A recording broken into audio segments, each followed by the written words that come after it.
O ministro do Supremo Tribunal Federal, Dias Toffoli, defendeu decisões que anulam investigações da Operação Lava Jato. Assunto para a repórter Janaína Camelo. O ministro falou de decisões dadas por ele. É isso, Janaína? Boa noite, bom trabalho, bem-vinda.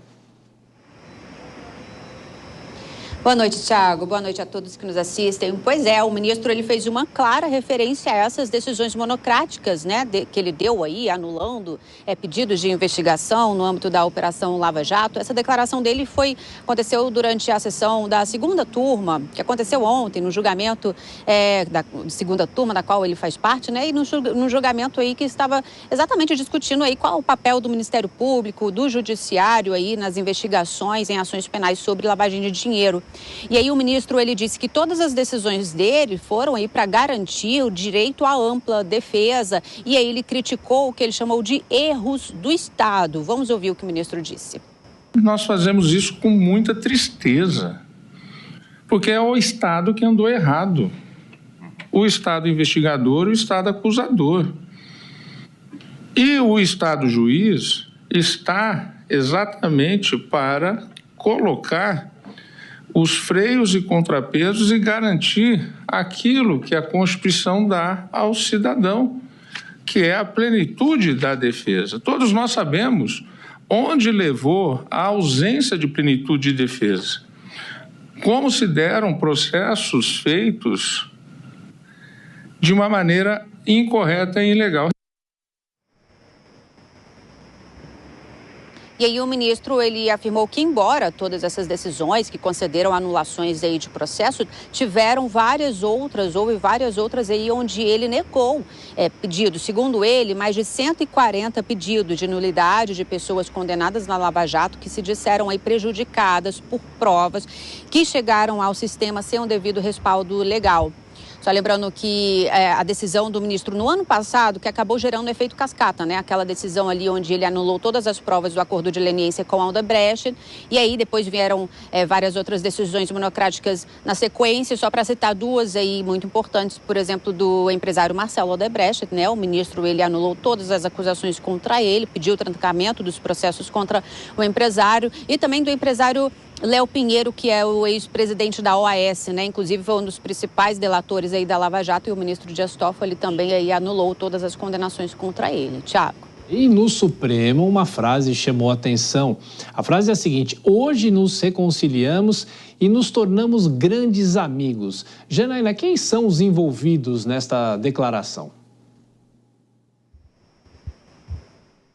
Quem disse essa frase, Thiago, foi o presidente do STF, o ministro Luiz Roberto Barroso. Ele acabou de falar isso no evento que aconteceu há pouco aqui na biblioteca do STF. Foi um evento de lançamento do livro do ministro Gilmar Mendes.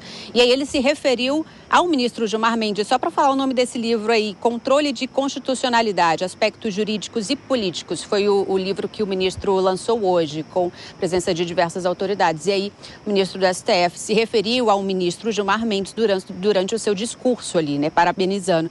Então, só lembrando que anos passados, os dois ministros, Gilmar Mendes e Luiz Roberto Barroso, já protagonizaram várias cenas aí de discussão em julgamentos, né, televisionados ali, em plenários.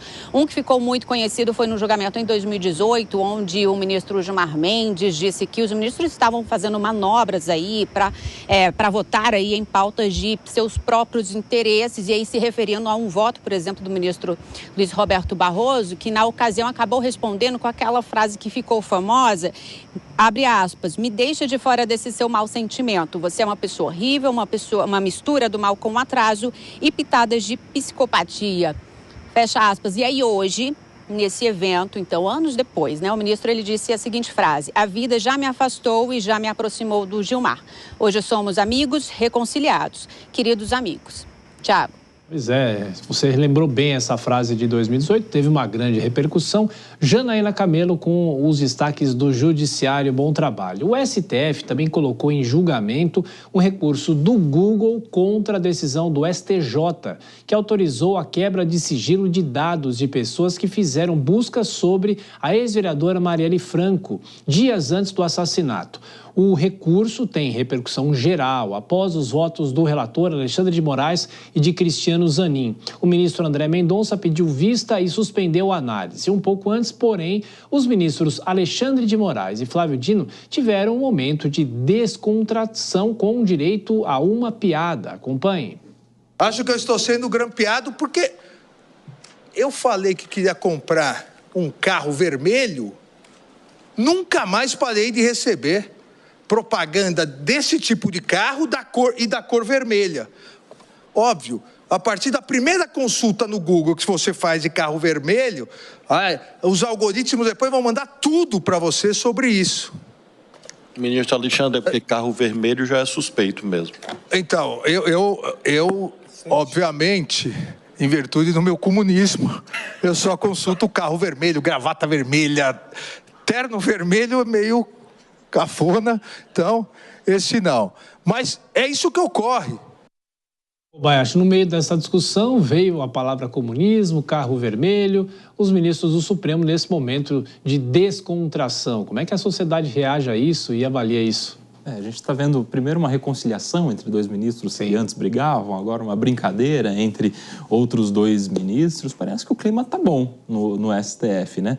O caso ali era um caso que envolve o interesse de todos os brasileiros, que é justamente o compartilhamento ou não de dados por uma Big Tech a autoridades, dados que, em tese, são dados sensíveis, que devem ser protegidos, inclusive segundo a Lei Geral de Proteção de Dados, mas que, segundo os dois votos que temos até agora, devem sim ser compartilhados. É um caso que envolve o assassinato de Marielle Franco, então, portanto, um caso de repercussão, mas que depois vai ser aplicado, se esse for o entendimento lá na frente, se esses dois votos forem os vencedores, uma decisão que vai ser precedente para qualquer compartilhamento de dados sobre qualquer tipo de ilícito. Então, está aí a proteção de dados em julgamento no STF.